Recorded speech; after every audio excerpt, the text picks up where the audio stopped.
Hello, everyone. Thank you for being here with us today. My name is Jamie Burton. I am a senior advisor with Financial Enhancement Group. And today with me, I have Michelle Miller and Matt Foltz. They are with Outside the Box in Indianapolis. And they're here with us today because at Financial Enhancement Group, we are celebrating our 25th year in business. And to celebrate our 25th year, we've decided that we want to give back to the community who has allowed us to be here for 25 years and do what we do. So we have decided that Outside the Box is going to be one of the organizations that we are donating to, and we want to highlight going forward so you guys know exactly what they do and how they're helping out our community. So Michelle and Matt, they're going to tell us a little bit about what Outside the Box does, some upcoming fun opportunities that they have coming up, and then also how you guys can get involved and how you guys can help this organization, in turn helping our community. So Michelle and Matt, thank you guys so much for being with us today. Hi, Jamie. Thanks so much for having us. I'm happy to be here.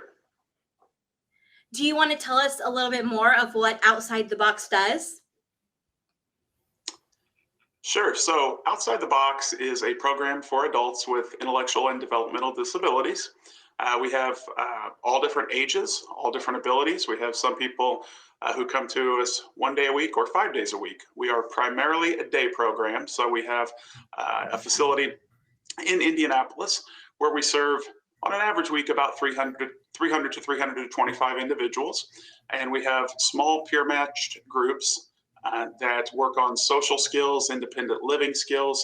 And when I say peer matched, we make sure we create our groups with some very focused purpose in mind. So we try to put individuals in the same types of groups that would normally gravitate toward each other, may have similar interests, similar abilities.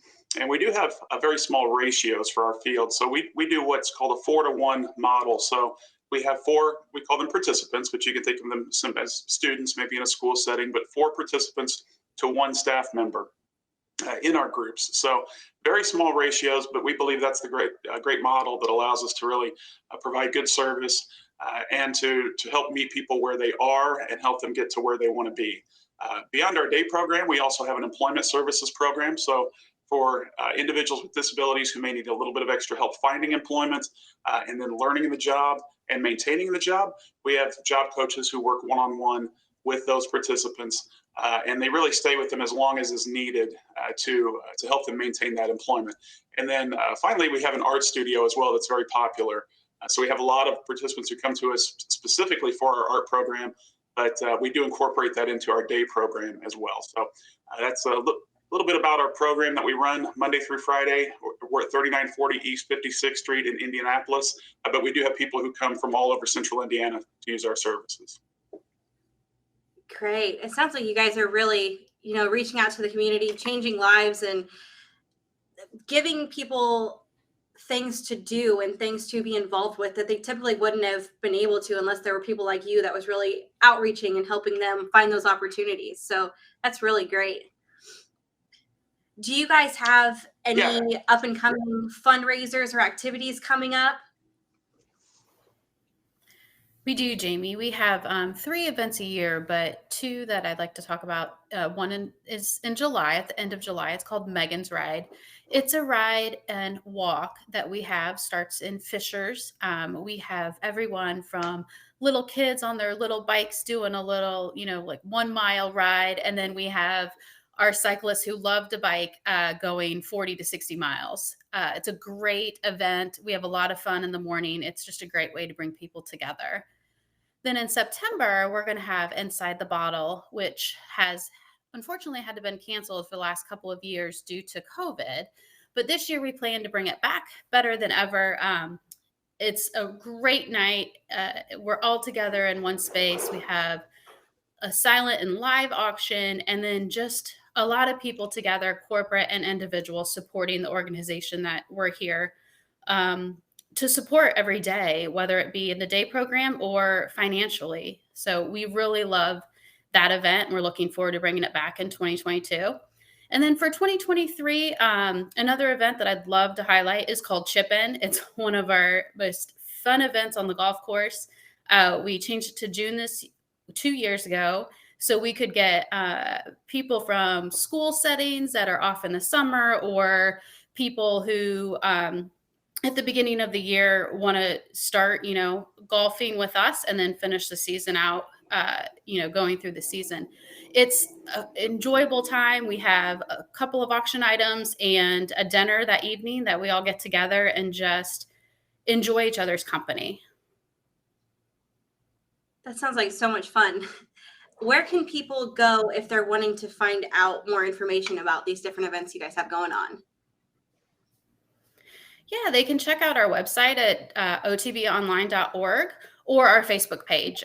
We post on Facebook quite a bit, or if you want to, you can get on our mailing list. Just get on to our website and send a form in, and I will add you to our mailing list, and you'll be updated on all of our events. Very nice. And if somebody's wanting to help you guys, what is the best way for people to help right now? Is it more volunteering? Is it more monetary donations? It's kind of all of the above. We do need volunteers in our program. We have a lot of people who love to come in and just, even if it's just one day a month sometimes, and come see our program, help us out in the building. We do have 7 acres, so sometimes we may have a call out for volunteers to come help us do some some little bit of greenery improvements around our building.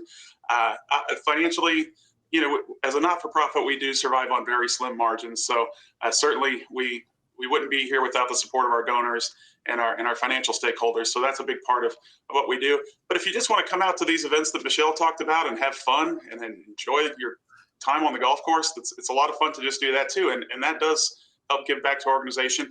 And we like to have our participants involved in those events as well. So if you've not experienced anyone that's involved in our program, this is a good way to kind of get to know them as well, and while you're helping us out.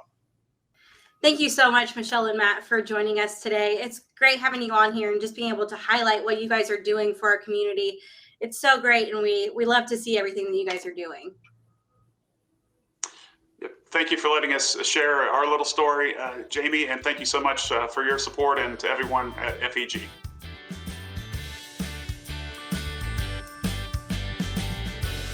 City.